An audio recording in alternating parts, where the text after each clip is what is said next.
चलिए देखा जाए क्वेश्चन नंबर 8 फ्रॉम एक्सरसाइज 9.1। क्या दिया गया था? A statue 1.5 metre tall stands on the pedestal, मतलब एक पेडेस्टल के ऊपर एक स्टैचू रखा हुआ है। स्टैचू 1.5 और स्टैचू का हाइट दिया गया है। ठीक है, चलिए तो सबसे पहली बात है ना, फिगर ड्रा किया जाए। तो अब आप क्या करो, फिगर ड्रा करो। तो देखो एक पेडेस्टल है, पेडेस्टल के ऊपर जो है एक स्टैचू रखा हुआ है। तो I am going to draw both in one line. ठीक है, चलिए देखिए कुछ इस तरह से है ना। तो अब सपोज कर लो कि यहाँ पर एक पेडेस्टल के ऊपर रखा गया है एक ये रखा गया है स्टैचू। तब आप सपोज कर लो कि यहाँ से पॉइंट अगर मैं लिख दूँ यहाँ पे बी, और ये पॉइंट जो हो गया दैट इज़ ए। आप सपोज कर लो कि बी सी जो हो गया दैट इज़ स्टैचू। ये ऊपर जो लिखा गया है वो स्टैचू है, और इसका हाइट दिया गया है दैट इज़ 1.6 मीटर दिया गया है। और ये पेडेस्टल का हाइट नहीं दिया गया है। ए से बी पेडेस्टल है, ऊपर स्टैचू है। ठीक है ना। A B, I am writing here A B is pedestal here. ठीक है, ए बी इज़ पेडेस्टल। ठीक है, और बी सी जो आप देख रहे हैं दैट इज़ स्टैचू हेयर। ठीक है, चलिए नेक्स्ट आगे देखा जाए।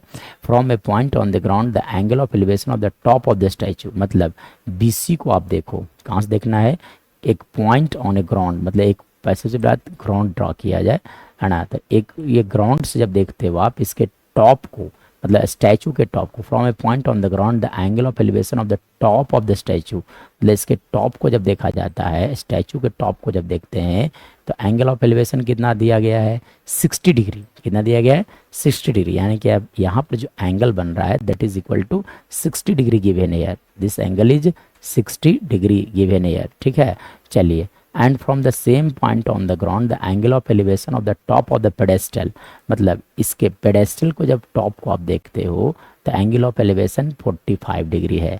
पेडेस्टल को जब देखा जाता है तो एंगल ऑफ एलिवेशन कितने हो जाते हैं, 45 डिग्री। ठीक है, चलिए तो ये वाला एंगल हो गया आपका 45 डिग्री हो गया। This angle is given air 45 degree दिया गया है। तो find the height of the pedestal, तो पूछा गया था कि पेडेस्टल का हाइट क्या होगा। चलिए अब देखो कैसे क्या करोगे। ठीक है, पेडेस्टल का हाइट, मतलब ये ए बी का हाइट पूछा गया। What is the height of pedestal, pedestal का हाइट क्या होगा। चलो अब क्या करना होगा कि इस तरह के जब भी दो ट्रायंगल बनेंगे तो दोनों ट्रायंगल में है ना सेम वैल्यूज कैलकुलेट करना है और दोनों को बराबर कर देना है। जो आना होगा ऑटोमेटिक आंसर आपका आ जाएगा। ठीक है, चलिए तो सबसे पहली बात देखा जाए, दो राइट एंगल ट्रायंगल आपको दिख रहा होगा, एक बड़ा दिख रहा है और एक छोटा सा दिख रहा और दिखना चाहिए। ठीक है, तो सबसे पहले देखो एक ट्रायंगल मैं यहाँ पर डी लिख देता हूँ, point D is given here. तो in triangle B A D है ना, तो आप लिखो यहाँ से in triangle B A D. In triangle देखो बी ए डी अगर मैं बात करूं तो angle A is given here 90 degree. ठीक है, ये दिया गया एंगल 90 डिग्री। अब देखो तो ये बी ए डी में देखोगे तो एंगल अगर मैं बात करूं, एंगल बी डी ए बड़ा, एंगल बड़ा जो है वो that is 45 degree given here. ठीक है ना, ये 45 डिग्री दिया गया। देखो ये 45 डिग्री है। ये जिस रेफरेंस एंगल के बारे में बात करें तो सामने वाला को बोला जाता है perpendicular. You can say A B is perpendicular and A D is base here. So यहाँ से निकाला जाए tan 45 डिग्री का वैल्यू। तो tan 45 डिग्री मतलब tan थीटा इक्वल टू लिखा जाता है P बाई बी।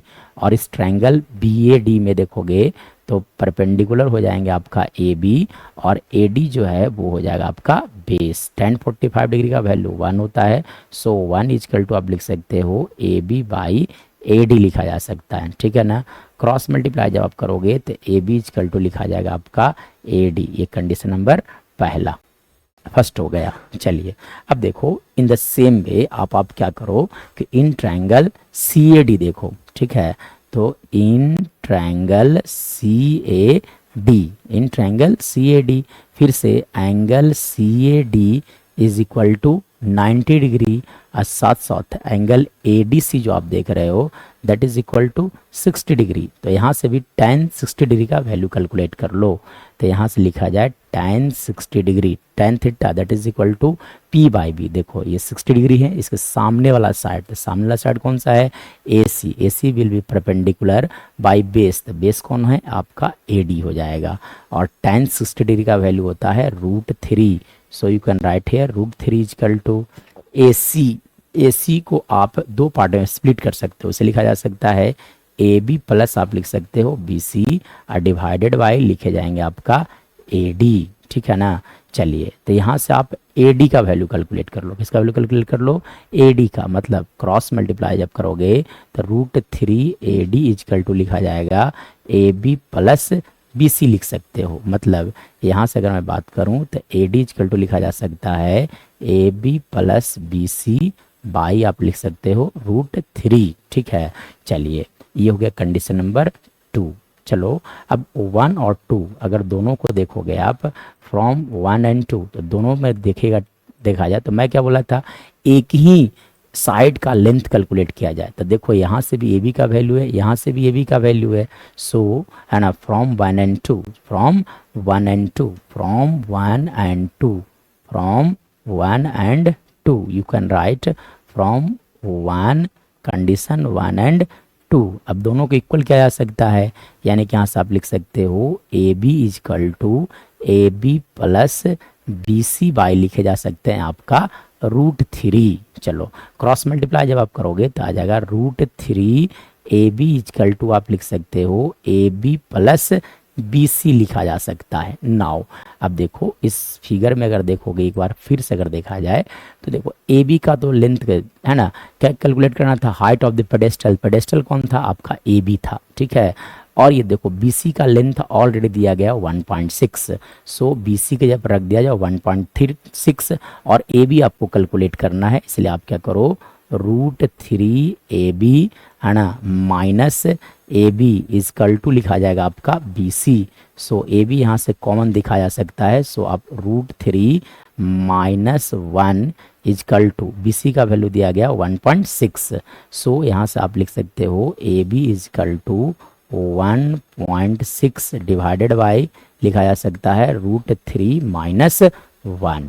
चलिए इसके बाद अगर देखा जाए तो इसके बाद की कहानी देखा जाए तो इसके बाद आप क्या लिख सकते हो, इसके बाद है ना आप क्या करो इस रेशनलाइज कर लो। तो यानी कि √3 प्लस 1 डिवाइडेड बाई √3 प्लस 1 से मल्टीप्लाई डिवाइड कर दिया जाए, मतलब 1.6 इंटू लिखे जाएंगे √3 plus 1 divided by A minus B into A plus B that is equal to A square minus B square, √3 का स्क्वायर माइनस 1 का स्क्वायर। मतलब यहाँ से आप लिख सकते हो 1.6 इंटू √3 प्लस 1 डिवाइडेड बाई लिखे जा सकते हैं 3 minus 1 that is equal to 1.6 into लिखे जाएंगे आपका √3 प्लस 1 डिवाइडेड बाई 2, मतलब ओवरऑल वैल्यू आ जाएगा 0.8 इंटू आप लिख सकते हो √3 plus 1 metre. This is your right answer. ये जो होगा यही आपका राइट आंसर होगा, ठीक है। ये मीटर लिखा जाए 0.8 इंटू √3 प्लस 1 है ना, ये मीटर। यानी कि आप लिख सकते हो कि height of pedestal that is equal to 0.8 into √3 plus 1 metre. This is our right answer.